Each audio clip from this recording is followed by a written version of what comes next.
Hai teman-teman, selamat datang di channel artikel YouTube. Channel pertama cerita Kenshin. Kali ini admin upload lagi ya. Terima kasih. Kisah pemuda kaya, anak bos besar, pemilik 73 perusahaan yang menjadi cleaning service. Episode 722. Pak Bargali dan istrinya yang terkaget melihat cucunya Narnia diselamatkan oleh seorang pemuda. Pemuda yang kemarin baru dikenalnya, sempat diremehkan dan dihinanya. Dikatakan miskin anaknya orang tak punya, malah terlihat menolong Narnia.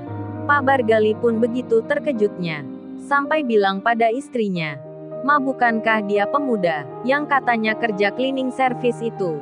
Kok malah yang menyelamatkan Narnia?" Papa tidak mengerti ini ceritanya.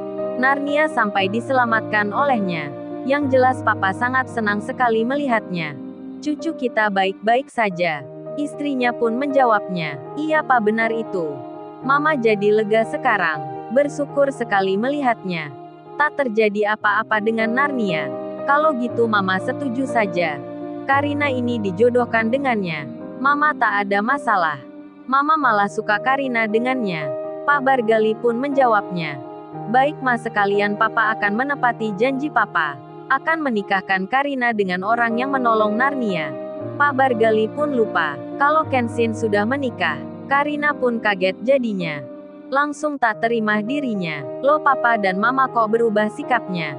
Bukankah tadi Karina tak ingin dijodohkan dengan pria yang kerjanya cleaning service?" Papa dan Mama pun setuju. "Apa Papa nggak ingat hal itu? Kagak Papa dan Mama, jangan jodohkan Karina dengan cleaning service itu. Karina tak akan mau menerimanya." Lalu Papa dan Mamanya pun menjawabnya. Pak Bargali itu berkata, "Papa tadi salah Karina. Papa tak bersyukur mengingkari janji sendiri. Sekarang malah diingatkan dengan pemuda ini yang menyelamatkan Narnia. Papa sudah meremehkan cleaning service. Coba kamu lihat laki-laki ini yang menyelamatkan keponakanmu ini. Dia ini kemarin Papa hina-hina karena kerja cleaning service dekat-dekat dengan Narnia.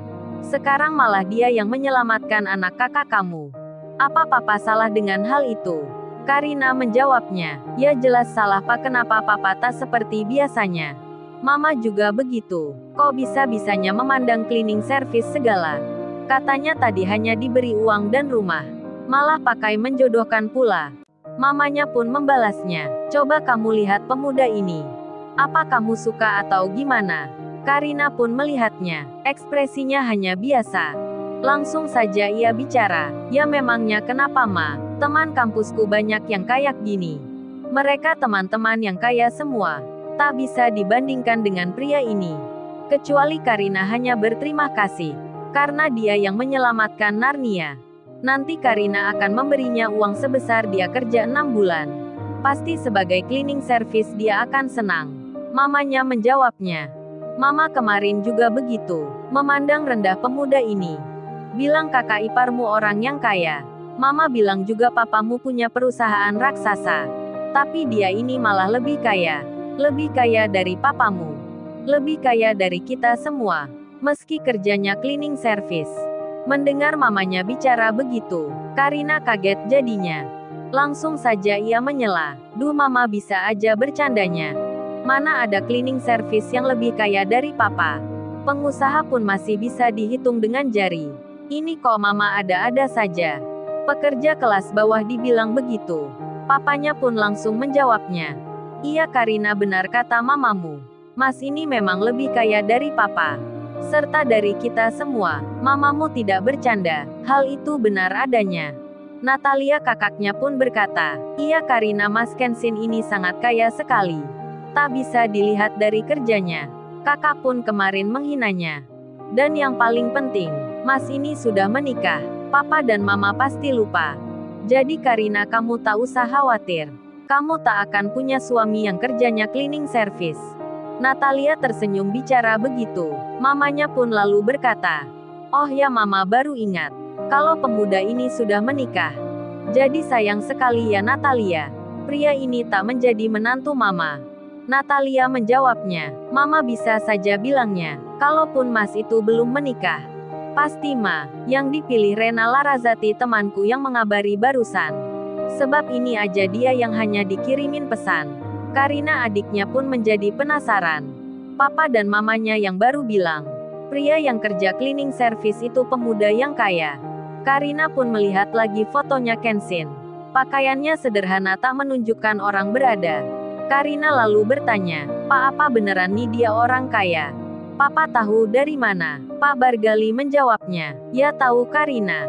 Memang kenapa kamu tanya itu? Katanya tadi kamu tak suka dengannya. Sudah jangan bicarakan itu lagi. Yang penting sekarang kita akan menjemput Narnia. Sebab papa sudah kangen ingin menggendongnya. Natalia cepat tanyakan di mana sekarang cucu papa itu. Kita akan menjemputnya ke sana. Urusan hukum nanti kita bicarakan. Akan papa usut penculiknya. Akan papa beri pelajaran yang seberat-beratnya. Berani-beraninya menculik Narnia. Tunggu nanti papa akan menghajarnya. Natalia pun menjawabnya. Baik pak, akan aku teleponkan temanku. Karina pun masih penasaran dirinya. Penasaran dengan Kenshin itu siapa? Kenapa kerjanya cleaning service disebut orang kaya? Tapi Karina tak bertanya lagi. Dipendam di benaknya. Sedang Ririn sendiri, yang melihat fotonya Kenshin. Ririn pun dibuat kaget sekali.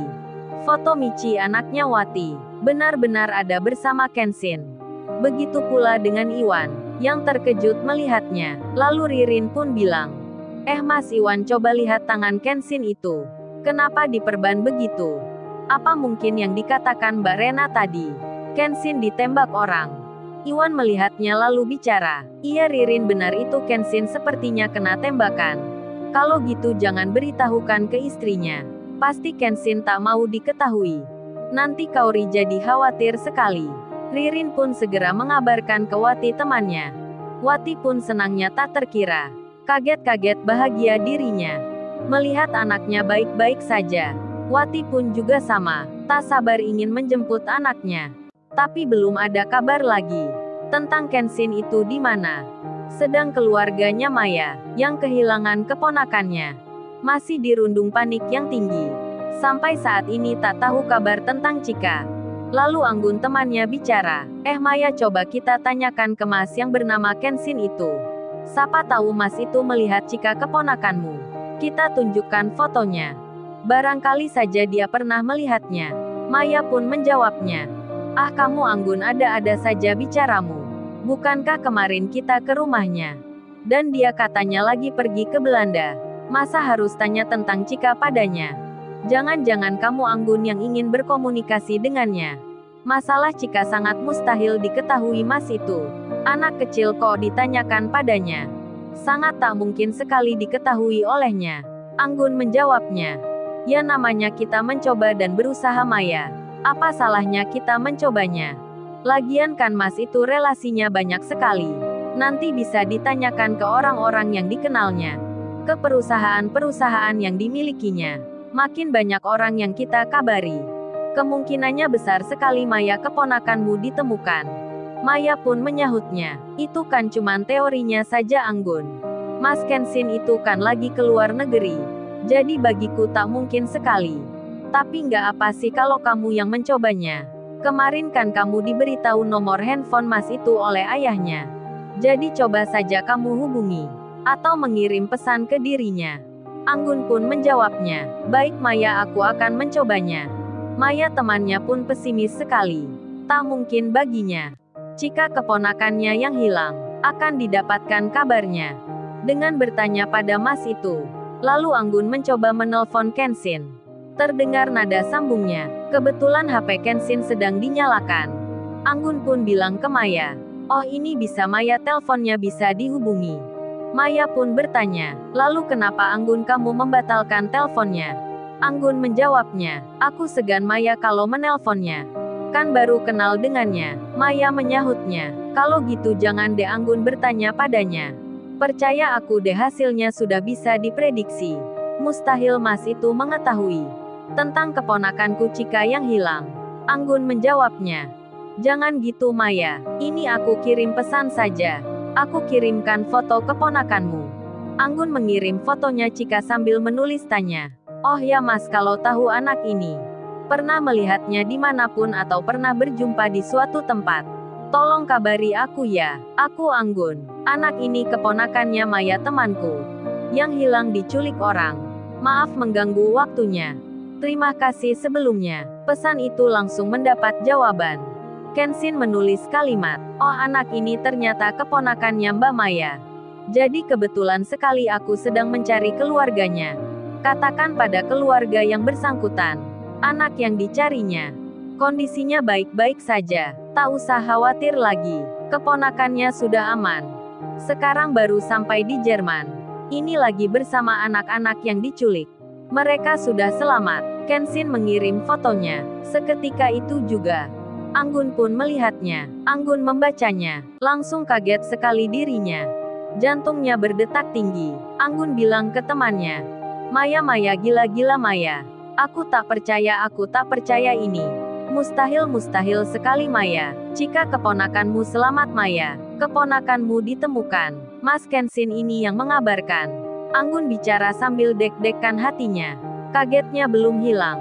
Terkejutnya luar biasa. Maya temannya pun melihatnya. Melihat handphonenya Anggun, langsung teriak dirinya. Pingsan Maya jadinya. Lalu, bagaimana kisah selanjutnya? Subscribe channel ini untuk episode berikutnya. Terima kasih.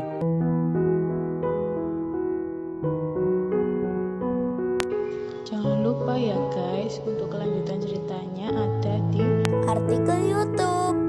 Jangan lupa subscribe ya guys, dan tekan notifikasinya